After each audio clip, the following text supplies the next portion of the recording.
आपण त्या ठिकाणी विधानसभेमध्ये तुकाराम मुंढे यांच्या त्या ठिकाणी कायमस्वरूपी एफडीएचे जे आयुक्त आहेत त्या ठिकाणी त्यांची नेमणूक राहू द्यावी अशी देखील मागणी केलेली आहे. काय सांगा? हे मी खरोखर अगदी अभिमानाने सांगेल, तुम्ही तो प्रश्न उचलला आणि हा प्रश्न मला असं वाटतं की खऱ्या अर्थाने महाराष्ट्रातल्या तमाम जनतेच्या मनातला तो प्रश्न होता. आपण जर परिस्थिती पाहिली की तुकाराम मुंढेंनी एफडीएचा कारभार हातात घेतल्या दिवसाचा राज्यातल्या दूध संघाचा आकडा दुधाचा आणि आत्ताचा दूध संघातल्या कलेक्शनचा आकडा याचा जर का आपण डिफरन्स पाहिला तर मला वाटतं 25% दूध हे दूध संघात येणं कमी झालं. मग हे 25% दूध कुठून येत होतं?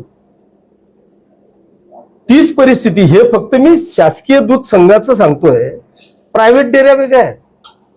आज 25% दूध कमी येणं, संकलन कमी होणं फक्त शासकीय दूध संघांमध्ये, याचा अर्थ गेल्या अनेक वर्षापासून आमचे बाल गोपाल सगळे तरुण तरुणी, आई बालक वृद्ध ह्या सगळ्यांना विषारी दूध प्यावं लागत होतं, हे आता उघड झालेलं आहे.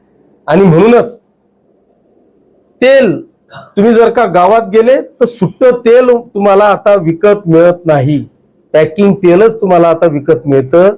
दुसऱ्या बाजूला पनीर तुम्ही मागा, गावात तुम्हाला पनीर भेटत नाही. खेड्यांवर जा, प्रत्येकाला व्यसन झालं होतं, शोक झालं होतं विमलच्या पुड्या किंवा आणखी त्या गुटख्याच्या पुड्या. आज अशी परिस्थिती आहे साहेब, दूध, पनीर, सुट्ट तेल, गुटख्याच्या पुड्या ह्या आता पूर्ण महाराष्ट्रात मुश्किलीने कुठेतरी एकदम रिस्क घेणारा घेत असेल तरच, नाही तर महाराष्ट्रात आज ते भेटत नाही. आणि म्हणून आज तमाम शेतकरी तुकाराम मुंढेंचा फोटो लावेल की त्याच्या दुधाला आता खऱ्या अर्थाने भाव मिळायला लागलेला आहे.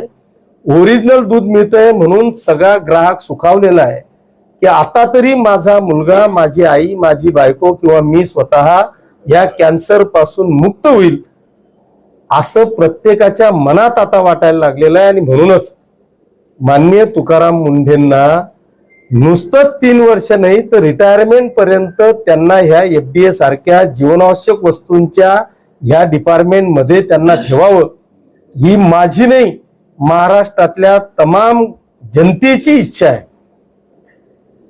हे तर फक्त लोटलं जातंय हो, ते वांग्यांवर पावडर मारलं, याच्यावर फर्टिलायझरचं खत दिलं म्हणून कॅन्सर होतोय, अजिबात नाही. ती शेतकऱ्यांची फसवणूक आहे.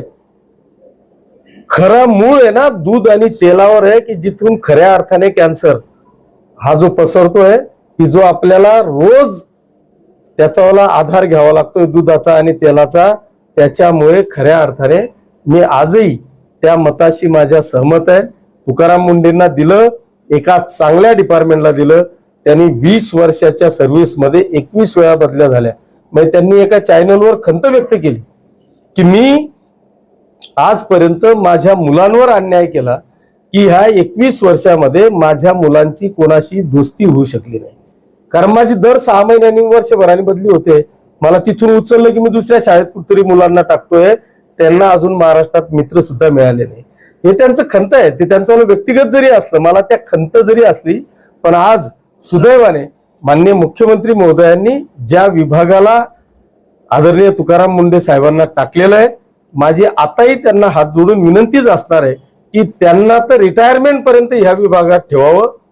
खऱ्या अर्थाने ह्या महाराष्ट्राला कॅन्सर मुक्त करायचा असेल तर त्याचा एकच इलाज आहे तुकाराम मुंढे.